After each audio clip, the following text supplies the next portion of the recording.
What's going on, y'all? So the last few weeks, I've actually seen a lot of posts asking how to clean your saw.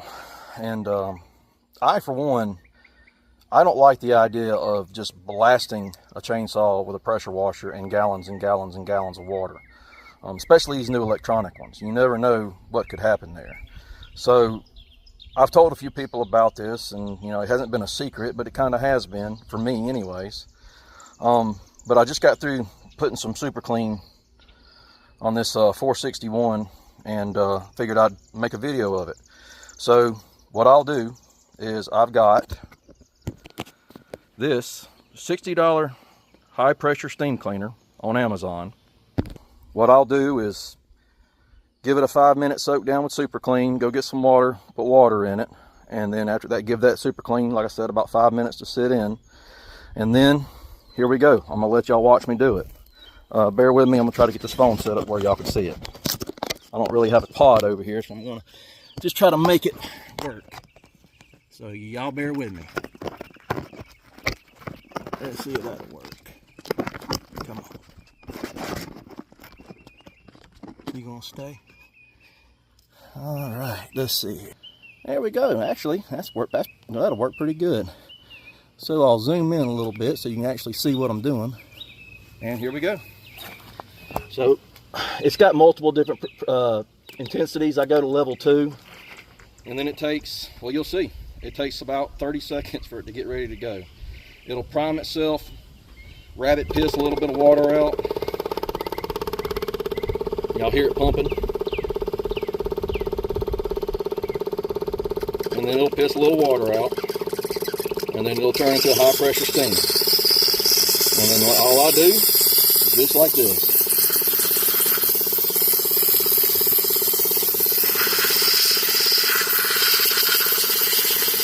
Now I will say, if you've got chipping paint, it will start to chip that paint if you get right up on it like I'm doing to get this little bit of tar stuff off. But this does a great job, y'all. Like stuff like that, if you'll hit it, and then like I did, leave it alone, come back and hit it, it'll end up getting rid of it. I mean, this ain't gonna make it look like showroom floor unless you really take your time with it. But as far as what I call this my spa treatment for my customers, like I said, this is a 461 that I just got through porting and testing out. So I try to give the saws back at least as clean as what I got them, or most of the time cleaner, because most of the time these saws do not come in very clean condition. So that's what I'll do. And I'll start at the top and just kind of blow everything down.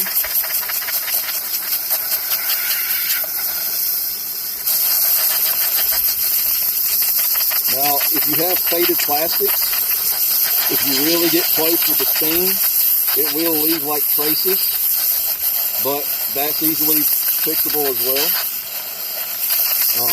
What I use and I love is actually Amsoil Mud Slinger.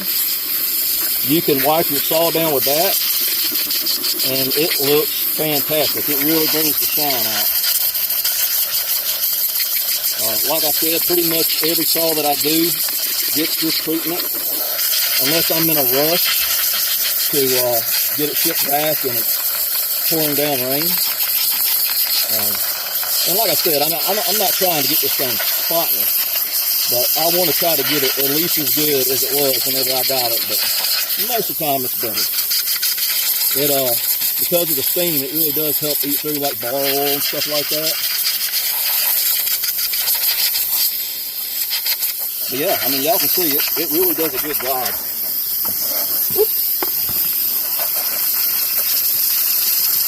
And what's really good about it is you want to really take your time, because this nozzle is so thin. You can take the top cover off, and you can get in there behind the carburetor area, get in there in between the cylinder wall and all that, get all that buildup out of there. I mean, if you really want to put some time in it, it's probably 20 minutes or so, you can have your saw completely clean without dosing it with 50 gallons of water. If y'all see, this isn't hard. And basically, I'm 3/4 of the way done right now. You see, dog, get a good view of that. That's where the real nastiness is. And of course, you can blow it off with your compressed air before you do this. But to me, that's just wasted time because this does it just as well. I mean, y'all can see though, I'm not anal about it. I'm just kind of hitting where the buildup is.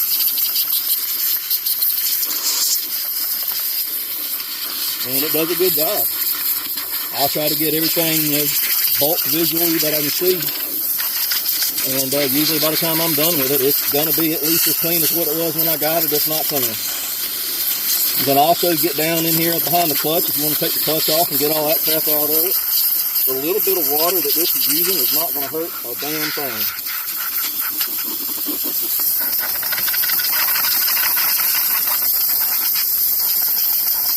What I like about this is, especially on these recoil covers with all them slots and slants in there, you can really get in there and get that stuff cleaned up pretty good. So that's what I'll do. And, like I said, you can find these things on Amazon. I mean, I've seen them as low as 40 or 50 bucks. I would recommend not buying the cheapest one you can buy because they do not last long.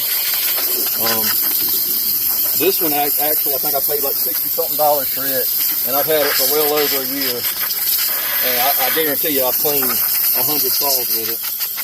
And then, I sprayed this down as well.